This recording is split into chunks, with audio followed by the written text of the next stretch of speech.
Today we are taking everything you love about a burger and turning it into a simple, nourishing, protein and veggie forward bowl that is absolutely delicious. This is exactly the type of meal that makes healthy eating feel so easy and rather enjoyable. You can throw this together on a busy weeknight, you can make it when you're doing your meal prep, or you can just keep this recipe in your back pocket when you want something to eat that's both satisfying and supportive of your health, weight, and or fitness goals. We've got juicy, perfectly seasoned ground beef, fresh, crunchy burger toppings, and a creamy, healthy, homemade, lightened up special sauce that's gonna bring all of those classic burger flavors together with no need for a bun. So the first thing I like to do is prep my sweet potatoes. I've got the oven preheating at 400 degrees Fahrenheit, and I'm just gonna give the potatoes a good rinse under some cold water.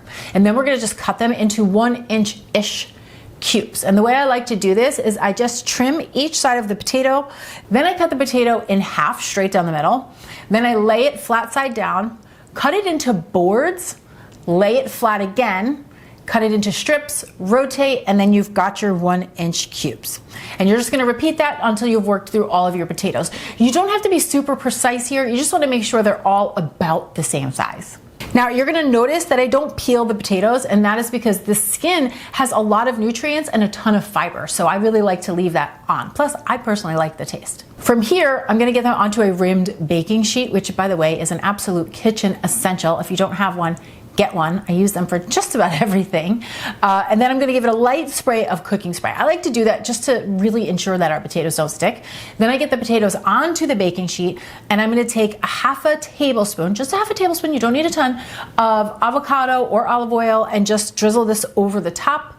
Give it a little sprinkle of black pepper, and we're gonna gently toss this all together. Now, I'm not adding salt just yet, and I'm gonna explain why in just a minute. So these go into the oven, they're gonna cook for about 20 minutes, and we're gonna check them halfway through and give them a flip. In the meantime, I'm gonna cook up our ground beef. Now I'm using a 93.7 lean grass-fed ground beef. And the reason I do this is because protein is a priority for me. And we have to remember when we're working with ground meat, the leaner the meat, the lower the fat, the higher the protein. If you choose a ground meat that is higher in fat, it's going to also be higher in calories and lower in protein. So there's no like arching right or wrong here. You just have to know what the intention is. Now I like to cook the meat in a cast iron skillet. So what I do is I heat my skillet first over a medium high heat. I let it get nice and hot, and then I add the meat to the pan. I'll season it with a little bit of salt, pepper, and garlic powder, and then I'm just gonna break it down into crumbles. Now you're gonna notice that I didn't add any extra oil to the pan. You really don't need any added fat when you're working with even a lean ground beef, because it has enough fat in it to cook. And if you are working on any type of healthy eating, weight loss, or fitness goals, cutting back on cooking fats creates so much extra space in your diet. Just a really easy way to cut back on excess calories. But what I have found to be very helpful is to add a splash of water to the pan whenever I'm working with lean cuts of ground meat, because what I find is that the meat absorbs the water while it's cooking, and it actually makes the meat nice and moist and juicy and a little bit more tender. And also, if you do not have this handy dandy little tool yet, it is a must-have in my humble opinion when it comes to working with ground meat, because it makes breaking the meat down so easy. I ask myself, what did I do before I had one of these? I don't know.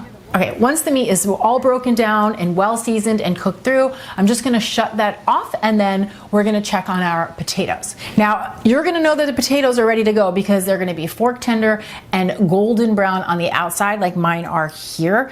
And this, my friends, is when you want to salt your roasted potatoes. Now the reason I do this is because salt pulls water from whatever ingredient you're working with. And when you are roasting, you're doing a dry, high heat cooking technique, which means we do not want water to be present. You will get crispier potatoes if the potatoes are nice and dry. So I always roast them without salt, and then once they're cooked and ready to go, then you're gonna give them a nice generous sprinkle of salt over the top. Okay, so from here, I'm gonna show you how I assemble the burger bowls, and then I'm gonna show you how to make my lightened up special burger sauce that's gonna bring all of these flavors together. Now, keep in mind, this is gonna make 4 servings. So each bowl is 1 serving. So on the bottom of the bowl, I'm gonna start with some thinly sliced romaine lettuce, which is really refreshing and crunchy. And if you like volume when you're eating, go big with the romaine. You could just add as much romaine to the base of the bowl that turns you on and lights you up. Then I'm gonna layer in a 1/4 of that seasoned ground beef.